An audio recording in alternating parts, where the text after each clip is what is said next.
Essentially, you're creating a template or a guide saying, this is how it's okay to treat me. Look, I treat myself this way. Right.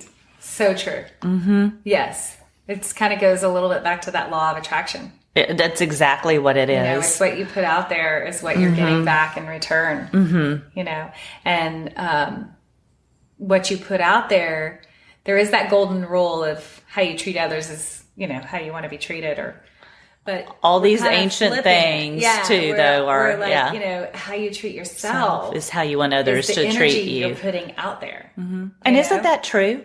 It's so true. But even if you don't believe in the law of attraction or energy, just stop for a minute and think about the common sense of how can you expect someone else to treat you lovingly if you're not treating yourself that way?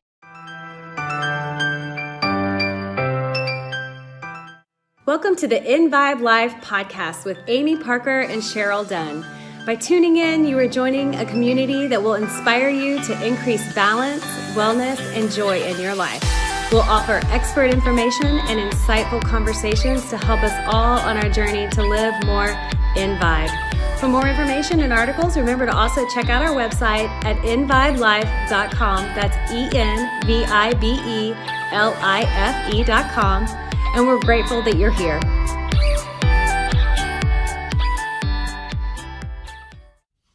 Welcome to EnVibe Live Conversations with Amy Parker and Cheryl Dunn.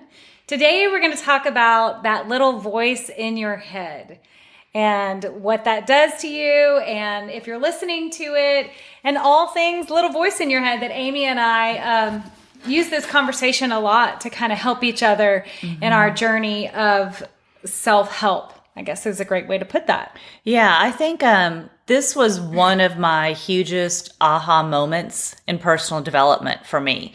And it's come over years and had different stages and different things that have been revealed to me.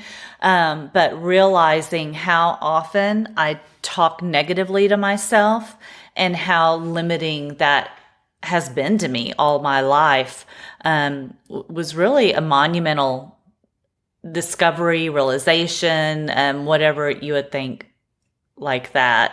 I would have to completely agree that once I discovered that there was this voice in my head that was constantly talking, and that voice in my head wasn't in alignment with my heart. Yeah. You know, and that those were really in my heart was more in alignment with my soul, and that was my true self, and the voice in my head was this kind of made up thing that said things that weren't always the truth. Most of the time they weren't the truth. Right. Or they might be rooted in pain or suffering that it's time to heal. Correct. Even if there's some truth in them, that doesn't mean it's good to let them stay there and reside there. And so I think another way to think about that voice in your head, although I don't know, for me that resonates with me, that makes a lot of sense to me, is, you know, some people would call that the ego, or like we've talked about Gary Zukav before, he talks about the personality and how the ego is different from the soul, or the personality is different from the soul. And so, I mean, that's the first thing I think to identify or realize is, what is that voice in your head and where does it come from? Yes. So when I first heard it called the ego, I had a hard time with that because I first defined that as egotistical, right? And the ego in your head is not egotistical always. It can be, but so therefore, using it being called the personality that resonated more with me than calling it the ego. But there are definitely times it needs that ego title versus personality title. And I think they can be interchangeable. Completely. I agree with you that that's what made it click for me as well. And again, and I think the voice in my head made it click even more. And that's something that you taught me. Like when you were going through the judgment detox and talking about look first at how you're judging yourself or how you're talking to yourself. That clicked with me a lot as well. I just think that things changed drastically in my life when I started recognizing that there was that voice. And I'm telling you, I did not recognize that until I was way into my 40s. Oh, me too. I mean, which is crazy. So I am trying to feed my children this little information so that they start to recognize they have that voice in their head. And that, because I think that's the first step, is just recognize that it's even there, because I think it took us till our 40s to recognize it was there. Right. So if you know from the very beginning as a kid that there's this voice versus your true self, and to recognize that voice. And then the beauty of it is I try and teach my kids too sometimes.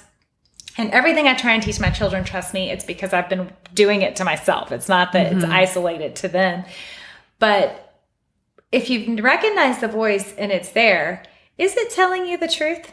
Because you could be really down on yourself in some certain situations, and that's not really the truth, And I think that's something that Amy and I recognized going through a counseling, I guess you would say, together. Yeah, as business partners. we have, as we started EnVibe Life, we thought it was important for us to have some outside help with our relationship, because partnerships are difficult, and partnerships can be hard, whether they're relationships or business partnerships. But business partnerships take a different dynamic, and when you've been friends, that can be challenging.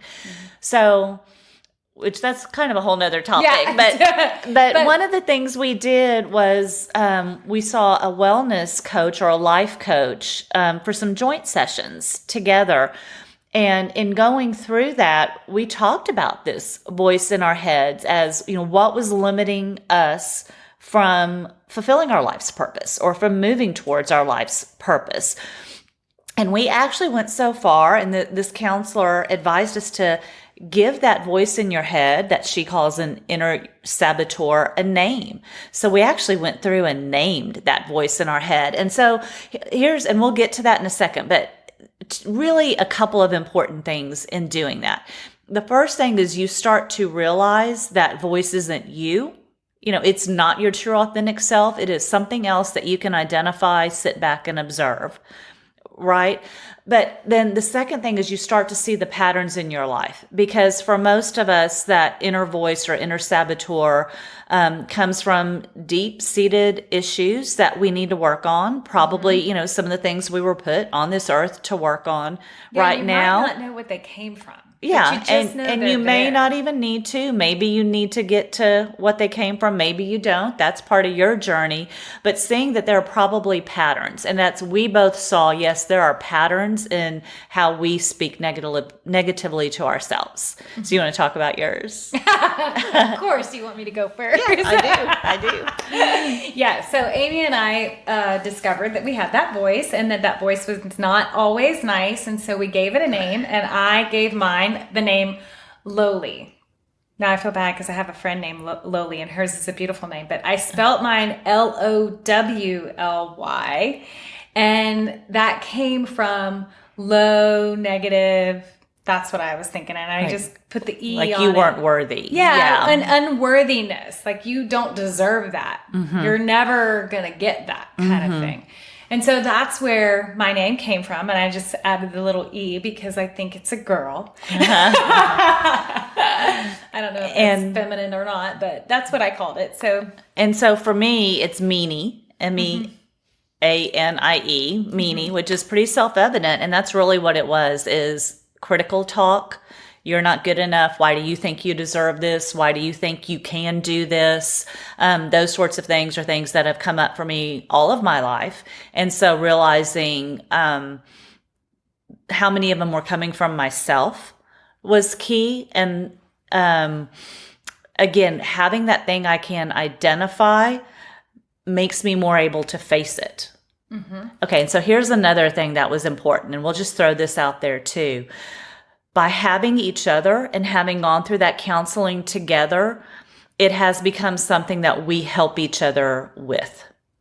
A lot, I would say. And it's a good thing because, like, Amy and I, not only are we business partners, but we're partners in this spiritual journey together. Yes. And we've recognized that, and we use that as a tool for our own growth personally. And so often I find that when I notice something's getting at me, driving me crazy or making me sad or whatever. I've been triggered. Amy is the person I'll call, and I'll tell her everything that's going on. And it's not that she has all these solutions or that she's trying to give these solutions. She's that ear that I bend, that I know she's on this journey to make me better. Does that make sense? I'd say it's something like shared values and goals, Yes. but still being able to be a little bit neutral, like what you can't see yourself. Yes, definitely.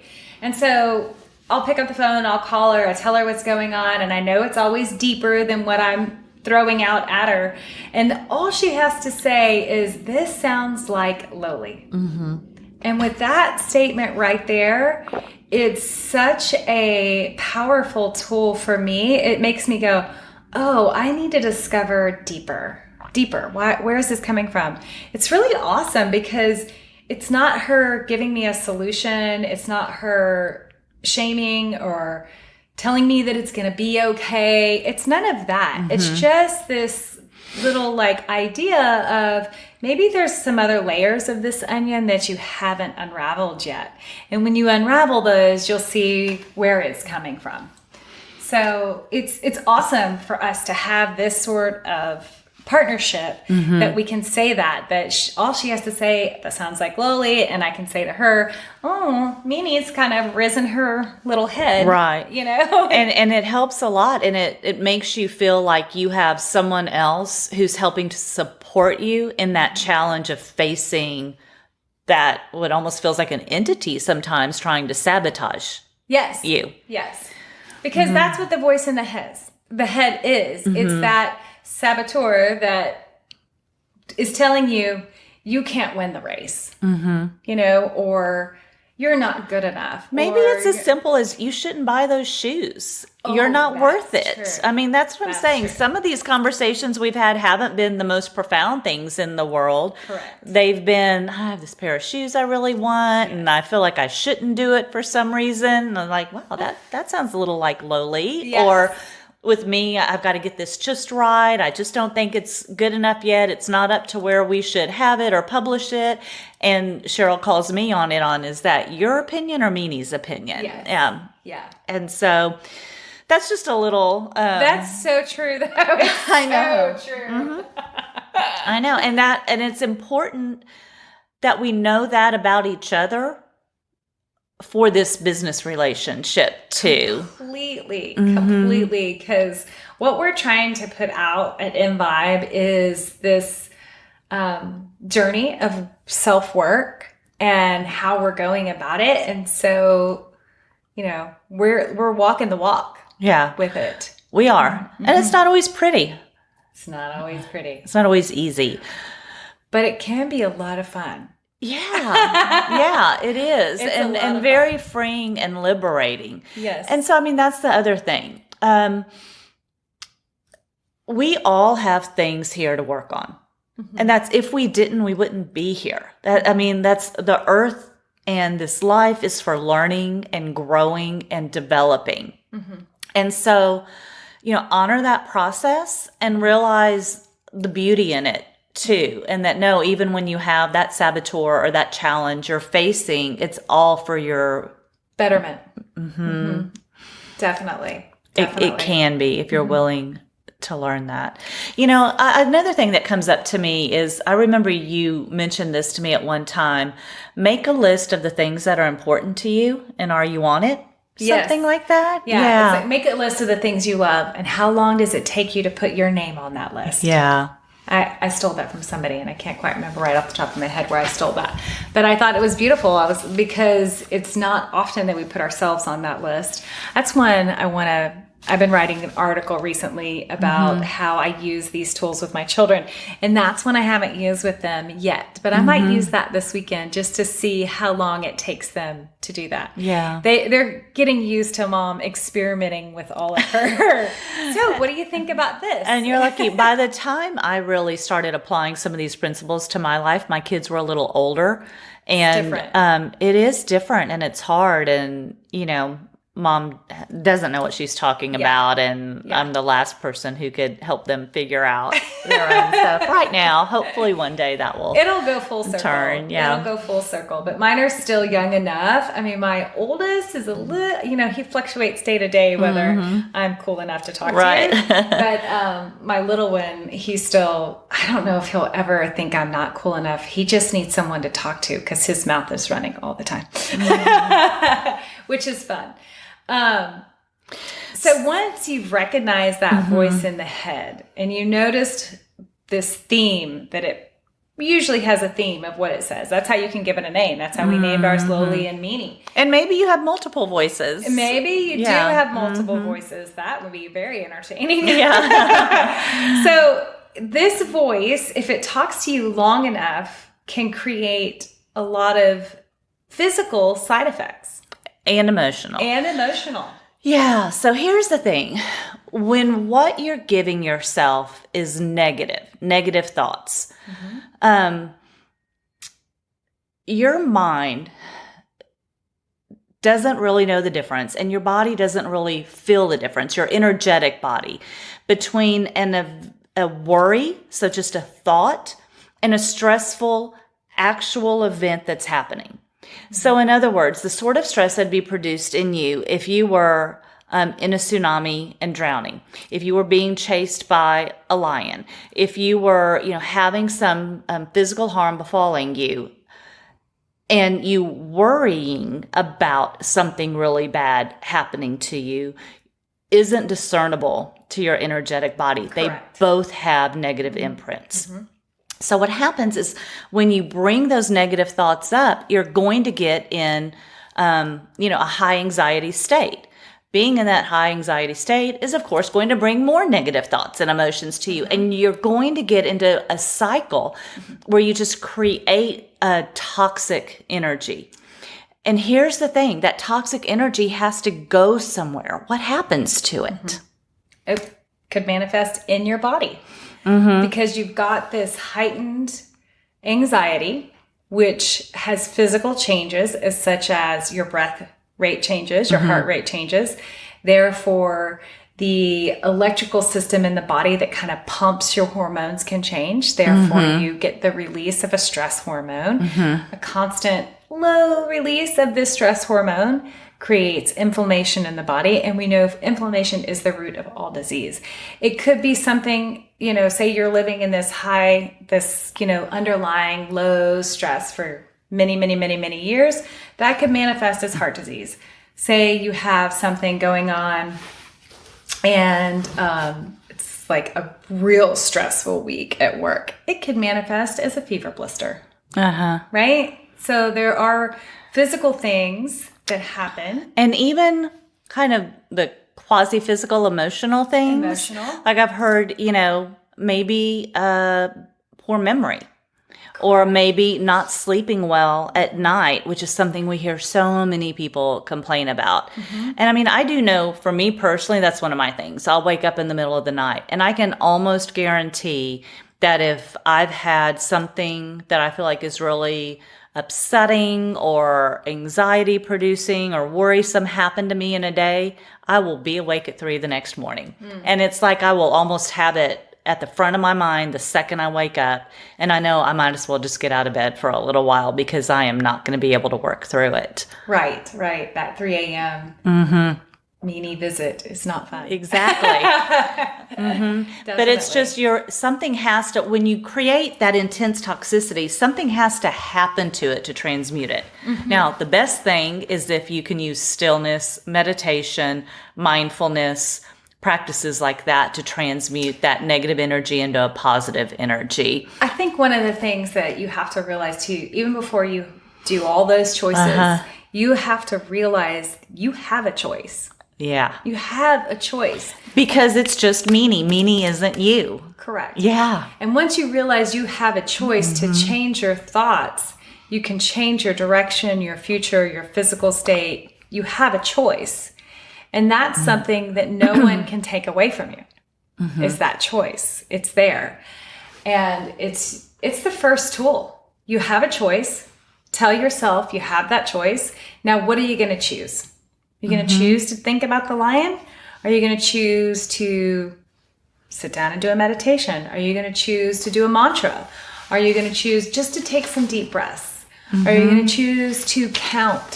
Sometimes I had to tell my son to count backwards, and and it's just a distraction. I've also heard that like if there's so much going on, just hand them an ice cube. Oh, interesting. And that physical touch of that cold ice cube will break a cycle. Because it's just shocking. It's just shocking. Yeah. So an ice cube will do it. I go for a run sometimes. Yeah. And that because you're moving energy when you do that too. And you got to get it out, got to get it flushed. I think that whatever your tool is, there's so many tools, and we talk a lot about different tools here at EnVibe. Pick one, and maybe next time you might have to find it. You might have to go grab that ice cube because you tried that. Or do a different tool, or if you can picture that saboteur that you've named, have a talk with them. Or write them a letter and say, this is not okay. It's not okay for you to be controlling me like this, and see if that can start to transmute I love the letter some of that idea. energy.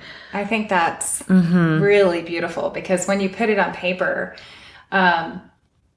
you get it all out there. Maybe when you're done, you have a little ceremony and burn that paper. Yeah, you could. Maybe you've written down all of Meanie or Lowly's thoughts and burned them. That sort of stuff. Okay, so I want to talk about another reason why I think figuring out and being honest about your self-talk and your inner voice is important, because I really think that you can't. Okay, let me say this a different way. Okay. How you are treated by others starts with how you treat yourself. And so I think a lot of us get down sometimes because we don't receive the love we want from someone, or we don't receive the support we want from someone, or vice versa. Someone makes us feel low, or someone makes us feel criticized, or whatever that is. Or not good enough. Not good enough, not worthy, unloved, whatever those things are. The key to calling in the energies you want, even from other people, is how you're treating yourself. Because how you treat yourself, again, creates an energetic template. It's either criticism or it's love. It's, positivity or it's negativity. And then what that is, you're putting out in the world, and you're attracting others to that energy. Yes. So you're creating a template or a guide saying, this is how it's okay to treat me. Look, I treat myself this way. Right. So true. Yes. It kind of goes a little bit back to that law of attraction. That's exactly what it is. It's what you put out there is what you're getting back in return. And what you put out there is that golden rule of how you treat others is, how you want to be treated, but all these ancient things too, though, are how you treat yourself is how you want others to treat you. You're putting out there, and isn't that true? It's so. But even if you don't believe in the law of attraction or energy, just stop for a minute and think about the common sense of how can you expect someone else to treat you lovingly if you're not treating yourself that way? Definitely. Now, it's interesting. We don't walk around and always see people being mean to themselves. Sometimes that voice of Lowly or Meanie looks to the other person as ego. And I'm saying that in an egotistical way, not as in personality way. Right? So you have to look at maybe if somebody or yourself, if you see yourself getting defensive or egotistical about something, that is me reacting to something I've told myself that I'm insecure about. Yeah. And so it's interesting to observe yourself in situations and notice when Lowly or Meanie shows up in a public way. Well, and sometimes that other person is actually a gift to you in disguise because they're showing you something you need to help yourself. Correct. with or do. And it's so hard to view it like that. And it's so hard to remember that. Even if like we're sitting here and everyone's listening and nodding their head saying, yep, I know that's true. When you get that trigger next week from a family member or at a cocktail party or whatever it is, a coworker, it's going to be hard to remember, this is a trigger for me to remember what I need to teach myself for my benefit and growth. Yeah. It's really hard in that moment. And it's fine. That's the process. Yes. Honor the process. None of us have it figured out. None of us remember it all the time. But if you have some of these tools, I think it helps you go back. I think it's awesome to recognize. I don't usually in the moment recognize when a trigger has caused me to react in a negative way. I usually don't recognize that until a day or so later because, and what'll make me recognize that it's happened is I'll be rerunning the conversation. Yes. And running it and running it and running it. And then I recognize, I'm rerunning this conversation in my head, which was not pleasant in the moment. Why was it not pleasant in the moment? What created this feeling for me? And what do I need to resolve, or what was Lowly telling me at that point that caused me to react this way to whatever happened? So it sometimes takes me a day or two to realize that Lowly reared her ugly head and made me react in an unpleasant way to something that triggered me. Mm-hmm. Yeah, it can even take longer than that. It can. I would say I have exercised that muscle a lot over the last couple of years. Mm-hmm. So maybe that's why I'm only a day behind. Mm-hmm. Where before, sometimes I just reran the conversation until the next conversation came up in my head, Okay, so I want to talk about other people a little bit more. Even though we're saying it's all about yourself and how are you talking to yourself, this was another big moment for me to realize, and something I have to remind myself all the time. And it's that when you are having those issues with another person, or maybe they are triggering your inner conflicts, right? Recognize that everyone else has those too. They are learning their lessons also. Correct. And they are put on the earth also to learn lessons. And whatever they're doing is a manifestation or a representation of that. So even if it looks bad or nasty, trust that process and understand it probably has some divinity in it. And definitely understand that every other person has free will, and every other person is a sovereign being. Mm-hmm. And that was a big thing to me, on other people feeling like other people were judging me or criticizing, and me realizing that me trying to change that, me having a desire to change how someone else treats me, is me trying to mess with their free will or their sovereignty. And I don't really have the right to do that. The only person I have the right to mess with, so to speak, or to work on or to change is myself. Mm-hmm. So that is truly the only control I have. Yeah. And I think that gave me a big peace also. And I really realized that, because it was like me letting go of something I can't control anyway and actually have no right to. It's interesting because I'll have a family member maybe come to me and be like, this got to me, that so-and-so did this or said that. And usually my first reaction is you have zero control over their actions. The only thing you have control over is how you react to it. So that's your choice. You can't change them. But we don't have any control over feelings either. Some people just aren't going to like you. And that's okay. Yeah. That's okay. I know. But the thing is you can't really take it personal. Right. You can't take it personal, because usually when they're having a reaction that it's not about you, usually. It's about them. And and again, that's the personality or the ego or a little bit saying it's about me. Right. Mm-hmm. Yes, completely. Yes, definitely. And that's it. I'm going to tell on my husband a little bit here. Maybe he won't listen to this one. But he gets mad in the car at the other car drivers. Yeah. Right? And I'm going to just reiterate, we have a 3.5-minute commute from our house to our office. So it's really funny to me how riled up he can get on the road in that 3.5-minute commute. But he'll come in and he'll be like, you won't believe what happened, telling me what some car did to him on the way home. And I'm like, they don't know you. And this is not personal, right? So you can just choose to let it go. Because they didn't cut you off because they said, uh-oh, there's Stephen Dunn, cut him off. No, it wasn't about you.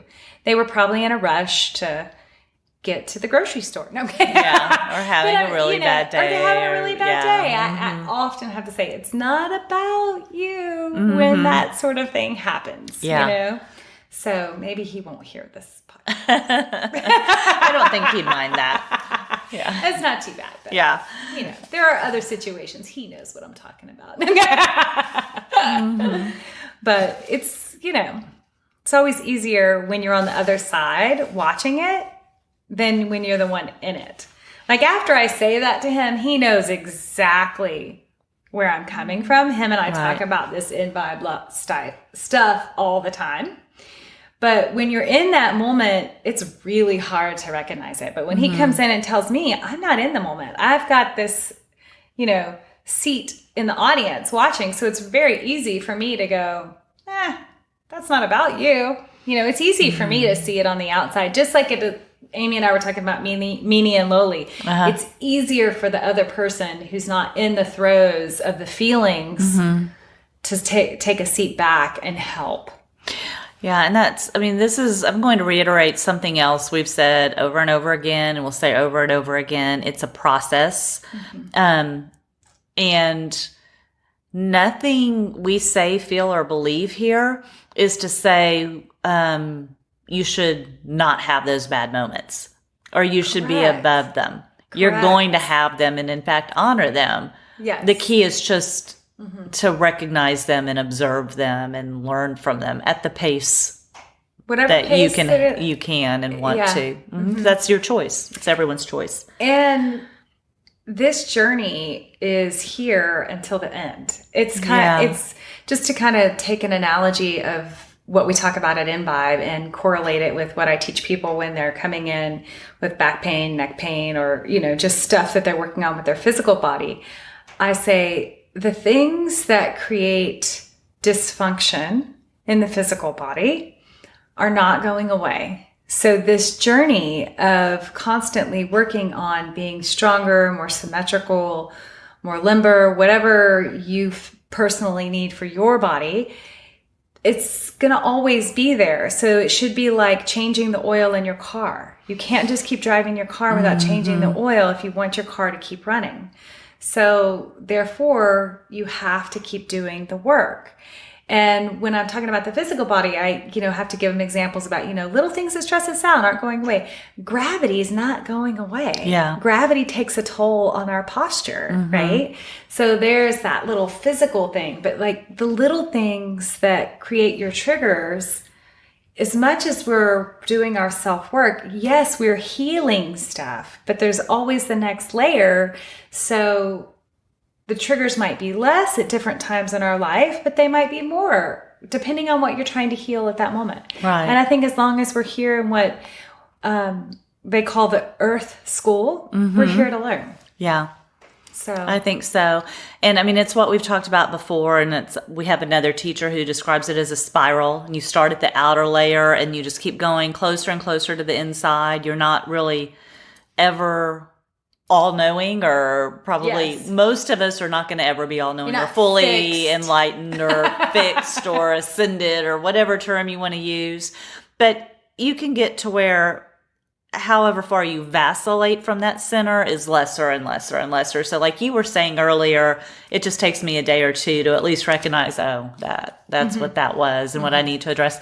And here's the other thing about what you were saying is that we are ready for different things at different times. And sometimes we have to remember things we even already know. I told you that in preparing for this podcast, I went and read back through some of my old journal entries, and I was reading some of them about this topic, some of them about others, going, wow, I knew a lot 3 years ago. How did I forget Why it can't I all? remember What this? happened? And Yeah. wow, I was so enlightened, and now I kind of have forgotten all of that. But realize that that's all part of the process as well. For us to take what we need when we need it and then go back to it. Yes, Yeah. definitely. Amy has a great tool. She writes these little notes and posts them all over her office. do. And so when I come over here to work, I'm like, I start reading, and then I'm like, oh, that's great. That's good. It's I good. do. When I want to remember something, either if it's something I've read from someone else or Yeah. an insight I've had that really struck me, I have little note cards. And I put that thing on that note card. And if it refers back to a page in a book, I write that down that's so a good I idea. know, go back and read this part of The Power of Now. Or if it relates to maybe one of my journaling sessions, I'll write the date so I can go back and read what made me come up with that? What made me come up with that exact prayer, that exact thought? And I've helped myself in that way, going back through. Yeah, those are great. Those are really good. I need to be better about that. We all have our own different tools. Yeah. And that's the key, is figuring it out. I'll sometimes write it down in like a little journal, but I have about 4 different little I do journals too. going right now. I do too. And like I'll write it in one, and then I'll go write something in a different one, and then they're all, it's part of that. Maybe I need to reread that decluttering article you wrote about making your space better. Yeah. That'll help too. Yeah. But yeah, so hopefully this helps you Yeah. in recognizing first that you have that voice, and then maybe you can do the same little tool that Amy and I did and just kind of give it a name, and try and figure out ways in your life where you notice it coming up. And what is it saying? What's it saying? How's it make you feel? And then make your choice. Yeah. Whatever your choice is, to change it, tell yourself a different truth, right? Or the truth, where notice that Loli doesn't tell me the truth. And something I really feel like I'm feeling the need to bring up to people more and more right now for some reason. It's okay to seek outside help too. If you do get to the inner saboteur or voice or trigger and realize it is just too big to tackle yourself, there really are people out there that can help. And I think we're in a time where that Is more important than ever. it really is. And it's a gift to have and be able to do that as well. And you're worth it. You're worth it. Doing that. And me saying, oh, you have a choice, just make a choice. That doesn't always, you can't always see that. You can be too deep in a hole to see you have a choice. Step one of the choice might be getting the help, though. I mean, that is a big part of the True. choice. Saying, I don't want to feel like this anymore, but I can't handle it on my own. So I think that is a choice, asking for help in getting through it. So give yourself permission to do that too. So Awesome. Yeah. Well, So thank you guys for joining us for another episode of EnVibe Life Conversations. We're having so much fun doing it. We definitely hope you'll leave some comments, subscribe, like the podcast. yeah, Check out our articles definitely. on envibelife.com. Thanks for listening. Yeah. Bye. Thank you for listening to the EnVibe Life podcast. For more information and to join our community, be sure and check out our website at www.envibelife.com. We look forward to sharing with you.